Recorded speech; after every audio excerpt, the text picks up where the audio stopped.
Welcome, everybody, to the Predictive Playbook. This is John Ryan. I'm your host, and we're going to break down Game 6 here. We're going to look at the total, and we're going to dive into a little bit of the background here with this particular play and then the betting system that goes along with it. In Game 5, the Bucks fell behind by 16 points and then really just torched the Suns defense for 43 points in the second quarter, outscoring them by 19 points alone. They then added more with that momentum in the third period, outscoring them 36-29, scoring 79 points in the middle quarters, the second and third alone, outscoring them 53-79. An amazing run. And then the Suns did try to come back, but it was all too late, and Milwaukee essentially coasted to a 123-119 upset win, and that was a 4-unit best bet from me, and made us all very, very happy. And then the four factors is a commonly used phrase. It's the four most important parts of the game. Pace was 91.5, which definitely, in my opinion, favors the Bucks. I think you'll see that again in Game 6, where pace will be somewhere in that neighborhood above 90 or 90 shot attempts. The effective field goal percentage for the Bucks in Game 5 was 65.5%, and that's really outstanding. Phoenix was not bad at 62.6, but Milwaukee had the edge. Turnover percentage, Milwaukee 10.4, quite solid. Phoenix a little bit better at 8, but Chris Paul only had 1 turnover.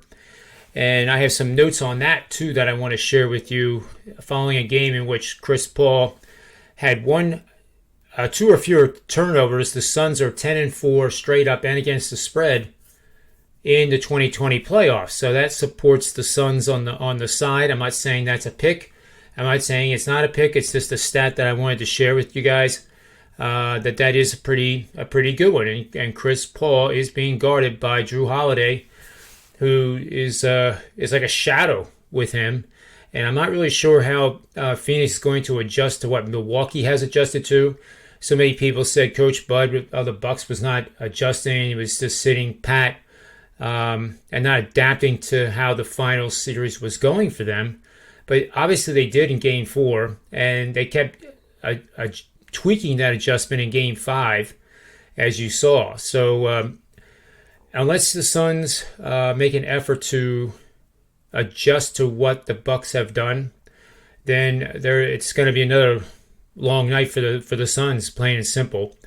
But somehow I think this is going to go to 7 games. I will have a side best bet going out tomorrow. Or possibly late tonight before midnight Eastern Standard Time. So be on the lookout for that. We're hitting somewhere just north of 60% this playoff season, 67% the last 3 seasons previous to this one. So overall, it's probably somewhere around 65% over the last 4 NBA playoff seasons. So it's been a lot of fun. I appreciate all your support. And let's take a look at this betting system now. Well, actually, before I get to that, I want to finish the 4 factors. Offensive rebounding has been largely in favor of the Bucks, and that is they had 29% offensive rebound percentage in Game 5 to 23.5 for the Suns. Problem is, when you take a lot of 3-point shots, those rebounds tend to be long rebounds, which normally the offensive team has a better chance of getting. But Milwaukee has just done a superb job, especially in Games 4 and 5, adjusting to that and really limiting Phoenix, despite the pace, to as few shot attempts as possible. And then free throws to field goals attempted, Milwaukee was 10.3. Phoenix was better, 11.5, and it still didn't matter. Offensive rating was 134.5 for Milwaukee, and overall offensive rating for Phoenix, 130.1. That makes sense on a 4-point road win by the Bucks. So unless they do the Suns, that is, do something with offensive rebounding that the Bucks are getting and limit that to at least 25% or lower, it's going to be more and more difficult for them to win on the road in Milwaukee. And those fans are going to be they are going to be tuned up and ready to go because that city has not won an NBA championship since 1971. So I can't even imagine how loud that building is going to be. And the more they do well and get out to the leads, the more that fan base is going to get crazier and crazier in a good way. For them at least. It wouldn't be a good way for the Suns to try to overcome that crowd noise, but we'll see. Now the betting system here. We'll pull that in right now, and here we are. This is 9 o'clock tomorrow. Bucks leading 3-2. The road team has lost 3 straight games in the series. The road team won the first 2 games of the same series, and the road team is dressed as an underdog. The over is 28-15 for 65% winning bets the last 20 seasons, and 13-5 over as a dog of 6 or fewer points, including pick'em.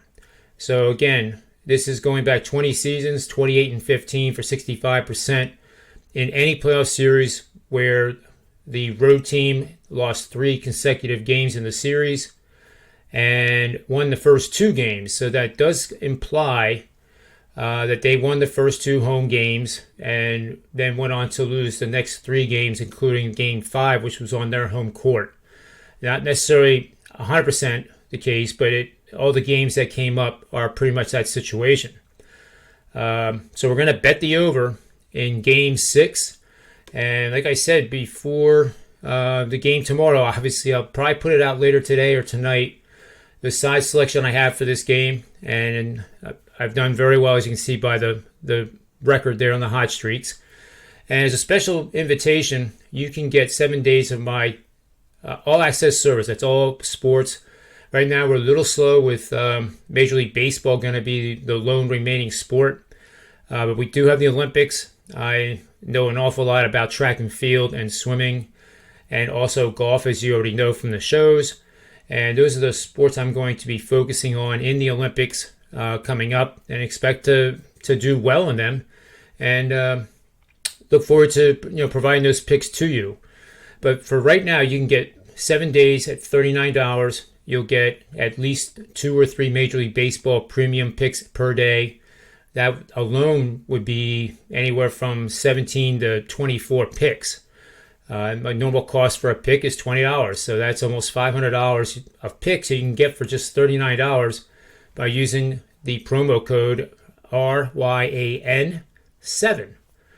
And go to sm.buzz/JR, just like it says on the slide, and you'll see the opportunity to get the 7-day subscription test drive, and I know you're going to like it.